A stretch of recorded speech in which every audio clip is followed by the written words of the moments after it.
Night. आप सभी को हार्दिक स्वागत एवं अभिनंदन करता हूँ। हमारे यूट्यूब चैनल अखिलेश कुमार के यूट्यूब चैनल में आपका हार्दिक एवं स्वागत एवं अभिनंदन है। आइए इस वीडियो में हम बात करेंगे कि वैद्युत क्षेत्र की कितनी स्थितियां हैं। तो वैद्युत क्षेत्र के दो स्थितियां हैं। नंबर 1 अक्षीय स्थिति, नंबर 2 है निरक्षीय स्थिति। तो इस पर जो है यूपी एमएसपी द्वारा जो परीक्षा कराई जाती है 12th की, ये 5 नंबर का ये क्वेश्चन आता है। तो इस क्वेश्चन को बहुत ध्यान से सुनिएगा। अगर कोई डाउट रहेगा तो उसे मैं चाहूँगा ही नहीं कि कोई डाउट रह जाए। मैं फुल प्रयास करूँगा कि आपको समझ में आ जाए। और यहाँ अगर आप सीख लेते हैं अच्छे और निरक्षे, तो ये तो कंफर्म रहता है कि 2026 में ये एक आ जाएगा। तो अगर आप कर लेंगे अच्छे से तो आपको 5 नंबर मिल जाएगा। तो आइए, अक्षीय स्थिति पर वैद्युत क्षेत्र की तीव्रता। तो माना एक वैद्युत द्विध्रुव AB किसी प्रावैद्युतांक के वाले माध्यम में स्थित है तथा ये द्विध्रुव क्रमशः -q + q जो एक दूसरे से अल्प दूरी पर स्थित है। तो आइए मानते हैं। तो सबसे पहले एक ऐसे रेखा खींच लेते हैं। इसको हमने क्या किया, एक रेखा खींच लिया। तो यहाँ पर A बिंदु है। बिंदु सबसे पहले A और B बिंदु माना। तो यहाँ पर हमने क्या माना, A बिंदु, यहाँ पर हमने माना B बिंदु। और A बिंदु पर -q व +q आवेश स्थित है। तो यहाँ पर -q आवेश स्थित है और इस B बिंदु पर +q आवेश स्थित है। और इसके मध्य O बिंदु है। इसके मध्य कौन सा बिंदु है, O बिंदु है। O बिंदु। तो यहाँ से इतनी दूरी है D और इस मध्य बिंदु O से दूरी कितनी है, D। दूरी कितनी है, D। और यहाँ A बिंदु से B बिंदु के बीच की दूरी कितनी है, 2D। यहाँ A बिंदु के B बिंदु के मध्य की दूरी कितनी है, 2D। इसकी दूरी कितनी है, 2D। अब यहाँ एक बिंदु P है और इसी पर हमें वैद्युत क्षेत्र की तीव्रता ज्ञात करनी। इसी बिंदु पर हमें वैद्युत क्षेत्र की तीव्रता ज्ञात करनी है। तो जब यहाँ पर वैद्युत क्षेत्र की तीव्रता हमको ज्ञात करनी है, तो यहाँ पर हमारा हो जाएगा E1 और यहाँ पर हमारा हो जाएगा E2। ठीक है। नहीं तो इसी बिंदु पर मुझे वैद्युत क्षेत्र की तीव्रता ज्ञात करें। और यहाँ बिंदु O से बिंदु P तक की दूरी है स्मॉल r। यहाँ तक की दूरी कितनी है, स्मॉल r। यहाँ तक की दूरी कितनी है, स्मॉल r।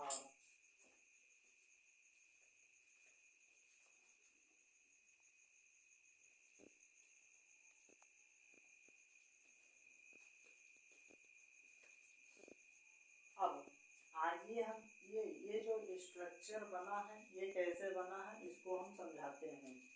तो इसके लिए कुछ लिखना पड़ता है, तो मैंने वो लिखा है। देखिए, माना अक्ष रेखा पर स्थित। तो जो ये रेखा है, कोई एक रेखा ऐसे समांतर चली जाती है तो उसे हम अक्ष रेखा कहते हैं। ठीक है।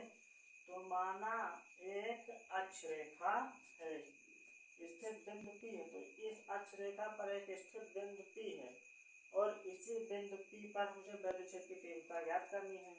तो एक बिंदु P है, तो मध्य O। तो हमने माना A व B, इस पर माइनस आवेश है, इस पर प्लस आवेश है। और इन दो आवेशों की बिंदु O है, ये बिंदु O है और इस पर दूरी कितनी है, 2D है। ठीक है। तो हमें बिंदु यहाँ यानी बिंदु P पर वैद्युत क्षेत्र की तीव्रता हमें यहीं पर हमें वैद्युत क्षेत्र की तीव्रता ज्ञात करनी है। यहाँ पर यानी कि माइनस क्यू के कारण प्लस क्यू के कारण इस पी बिंदु पर वैद्युत क्षेत्र की तीव्रता कितनी है, ये हमको ज्ञात करना है। ठीक है, अब इसको हम ज्ञात कैसे करेंगे आइए देखते हैं। और ये क्वेश्चन आपको 5 नंबर में 100% मिलेगा।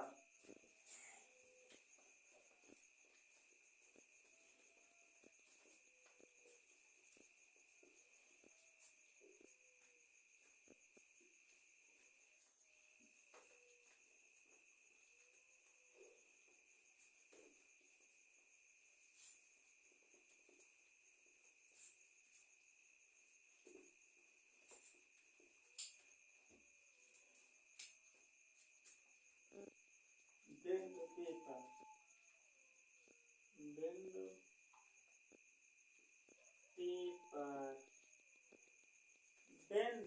P पर माइनस क्यू आवेश के कारण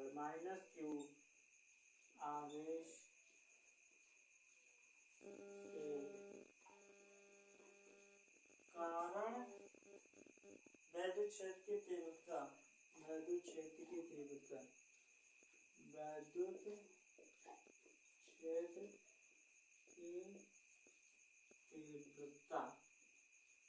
तो आइए देखते हैं।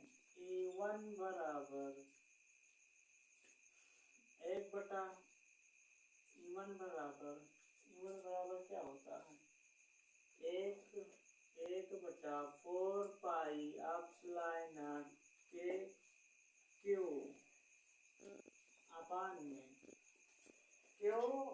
अपान में बीपी स्क्वायर क्या होता है, बीपी स्क्वायर, चूंकि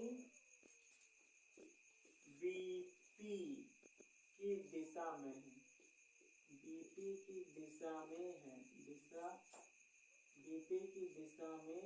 है, इसलिए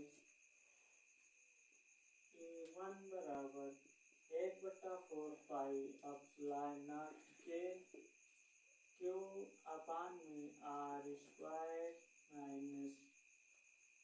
स्क्वायर माइनस डी स्क्वायर का whole square R minus D का होल स्क्वायर, ठीक इसी तरह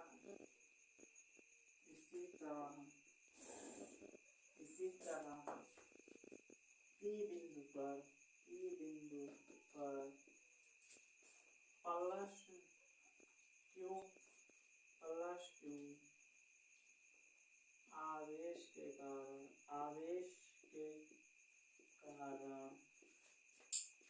वैद्युत क्षेत्र की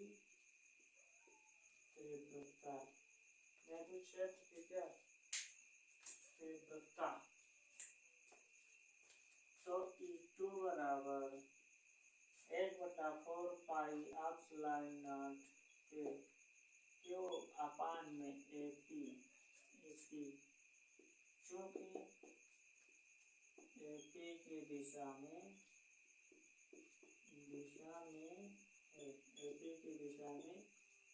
है, तो इसलिए E2 बराबर 1/4 पाई एप्सिलॉन के क्यू अपान में R माइनस डी का होल स्क्वायर, अब माइनस क्यू के कारण यहाँ पर हो जाता है प्लस। अब देखिए बिंदु P पर माइनस क्यू के कारण वैद्युत क्षेत्र की तीव्रता कितनी होती है, तो E1 बराबर 1/4 पाई एप्सिलॉन क्यू अपान में बीपी, चूंकि बीपी की दिशा में है तो इसलिए E1 बराबर 1/4 पाई एप्सिलॉन क्यू अपान में R प्लस डी का होल स्क्वायर, और यहाँ इसी तरह P बिंदु पर प्लस क्यू आवेश के कारण वैद्युत क्षेत्र की तीव्रता, तो E2 बराबर 1/4 पाई एप्सिलॉन क्यू अपान में AP, क्योंकि एपी की दिशा में है, ये एपी की दिशा में है, तो इसलिए E2 बराबर 1/4πε0 क्यू अपान में r माइनस डी का whole square, r minus D का whole square.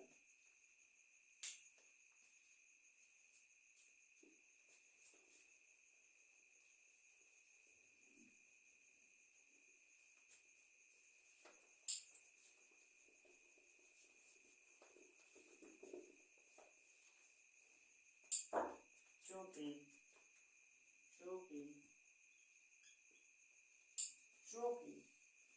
E2 is greater than E1,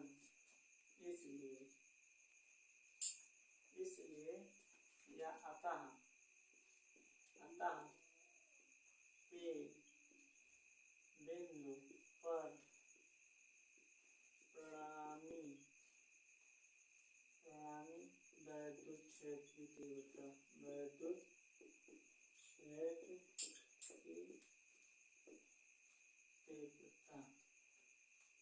क्षेत्र की तीव्रता, तो E बराबर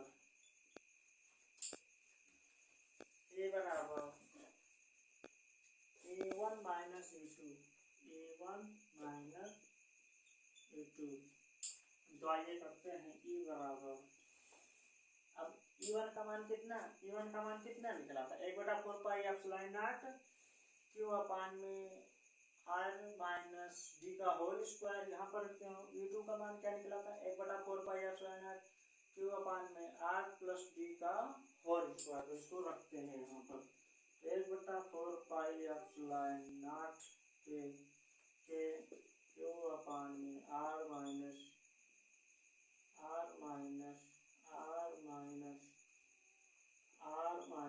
डी का होल स्क्वायर माइनस 1/4πε0 के क्यू अपान में r प्लस डी का होल स्क्वायर। अब यहाँ पर देखो, यहाँ पर ये और ये कॉमन है, तो जब कॉमन है तो इसको हम बाहर निकाल देते हैं, तो E बराबर 1/4πε0 के, अब जब यहाँ पर कॉमन निकाल लिया हमने इसको, तो जब हमने इसको कॉमन निकाल लिया, क्योंकि यहाँ पर क्यू भी कॉमन है, तो इसको हमने कॉमन जब निकाल लिया, तब यहाँ पर क्या बचा, 1/r माइनस डी का whole square minus 1/r plus D का होल स्क्वायर, यही बचा। जब ये बचा तब इसको हम E बराबर क्यू अपान में 4πε0 के, यहाँ पर इसको तो हमको हर बराबर करते हैं, यहाँ पर हम इसको क्या करते हैं, इसका परिमेयकरण कर देते हैं, तो कैसे करते हैं, r प्लस डी का होल स्क्वायर बटा r माइनस डी का whole square minus r,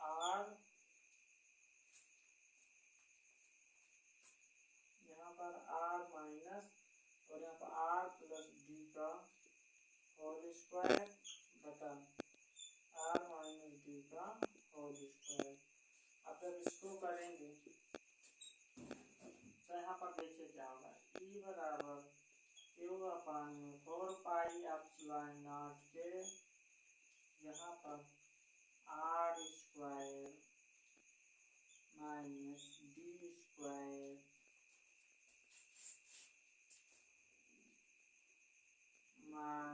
plus 2rd minus r square plus D square plus 2rd बटा r माइनस डी का whole square, r square minus D का whole square. चलिए ये हो गया, ठीक है। देखिए सबसे पहले ई बराबर 1/4 पाई एप्सिलॉन नॉट क्यू अपान में आर माइनस डी का whole square minus 1/4 pi epsilon naught के क्यू अपान में आर माइनस डी का होल स्क्वायर। अब ई बराबर क्यू अपान में, अब यहाँ पर ये और ये कामन है तो इन दोनों को हम बाहर निकाल देते हैं। तो क्यू अपान में 4 पाई एप्सिलॉन नॉट के हमारा कामन इसलिए बाहर निकल गया। तो यहाँ पर जब ये निकल गया तो यहाँ पर एक बचा, तो यहाँ पर क्या बचा, एक बचा। तो यहाँ पर जब ये एक बचा, जब ये बाहर निकल गया तो यहाँ पर 1/r माइनस डी का होल स्क्वायर, फिर इसमें माइनस लगा तो इसको माइनस लगाएंगे, फिर 1/r प्लस डी का होल स्क्वायर, फिर आगे यहाँ पर 1/4 पाई एप्सिलॉन नॉट। अब इसका हम परमीकरण कर देते हैं। क्या करते हैं, परमीकरण करते हैं। देखिए परमीकरण करने का फायदा क्या होता है कि अभी ये पूरा कट जाएगा, जो बचेगा उसे लिख देंगे। तो फिर क्या हुआ, इसका a माइनस बी का हम क्या लगाएंगे, सूत्र लगाएंगे। तो R square minus D square plus 2rd, ठीक है।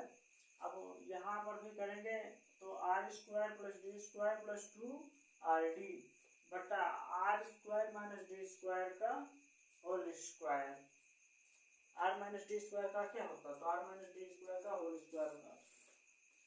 तो R square plus D square plus 2rd, R square plus D square. तो यहाँ पर सारे का सारे क्या हो जाएंगे, सारे के सारे यहाँ पर हो जाएंगे प्लस, सारे के सारे क्या हो जाएंगे प्लस। यहाँ पर जो है सारे के सारे क्या हो जाएंगे, प्लस हो जाएंगे। यहाँ पर R square plus D square plus 2rd minus R plus D, यहाँ पर जो हो जाएगा प्लस।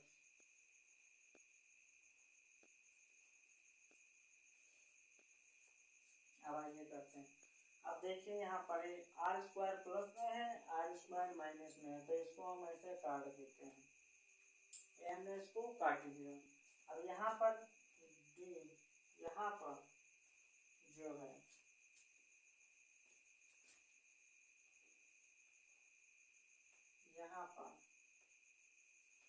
यहाँ पर डी स्क्वायर प्लस में है और आर स्क्वायर यहाँ पर डी स्क्वायर प्लस में, यहाँ पर माइनस में है, तो इसलिए इसको हमने इसको ऐसे काट दिया।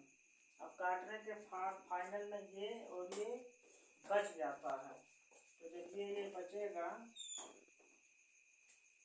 तो ई बराबर 1/4 पाई एप्सिलॉन नॉट के अब क्या बचा, 2rd कितना होता, 4rd। तो ये हमारा हो गया 4rd, क्या हो गया 4rd। और इसके नीचे ये बटा के नीचे यहाँ पर बटा लिखते हैं, क्या है R square minus D square का whole square, R square minus D square का होल स्क्वायर।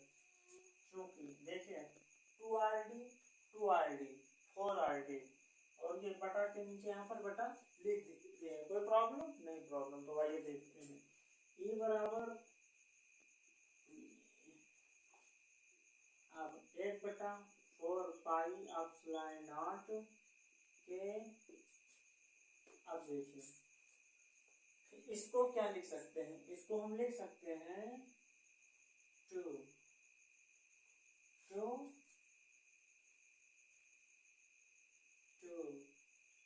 डी आर, क्या लिख सकते हैं 2d r बटे, इसको हम 2d r लिख सकते हैं बटे R square minus D square का whole square, R square minus D square का होल स्क्वायर लिख सकते हैं। अब क्योंकि यहाँ पर R square is greater than D, अब यहाँ पर 2 2 जा 4, आर की पावर 4 और यहाँ पर डी की पावर 4, आर स्क्वायर 4 स्क्वायर की तुलना में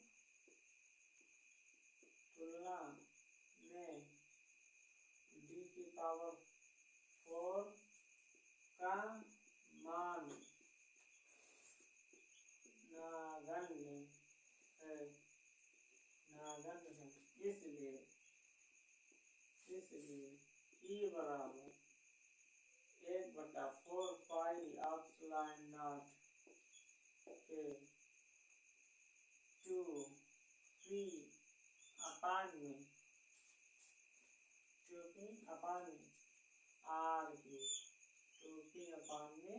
r3। अब देखिए यहाँ पर r3 कैसे हुआ है, क्योंकि यहीं पर देख लीजिए,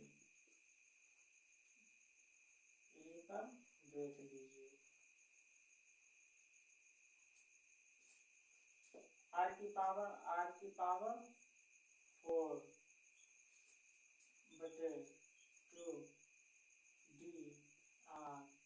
अब r से जब r कटेगा तो r की पावर क्यूब हो जाएगा, तो वही 2d के स्थान पर हमने 2p रख दिया, क्योंकि ये हमारा सिद्ध हो गया। और सदिश के रूप में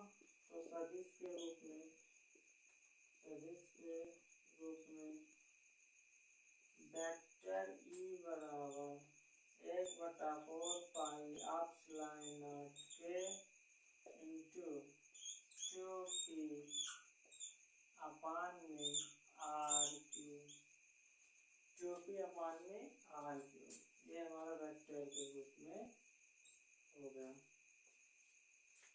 तो देखिए अक्षय स्थिति का सूत्र क्या होता है, ये हमारा अक्षय स्थिति का सूत्र है, यानी कि फॉर्मूला।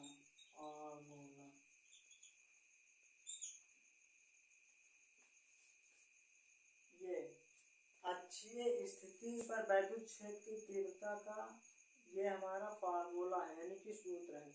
E बराबर 1/4 पाई एप्सिलॉन नॉट 2p अपान में r3, और उसको जब सदिश के रूप में लिखेंगे तो वेक्टर E बराबर 1/4 पाई एप्सिलॉन नॉट के 2p वेक्टर अपान में r3, और यही हमारी अक्षीय स्थिति का वैद्युत क्षेत्र तीव्रता का ये सूत्र है।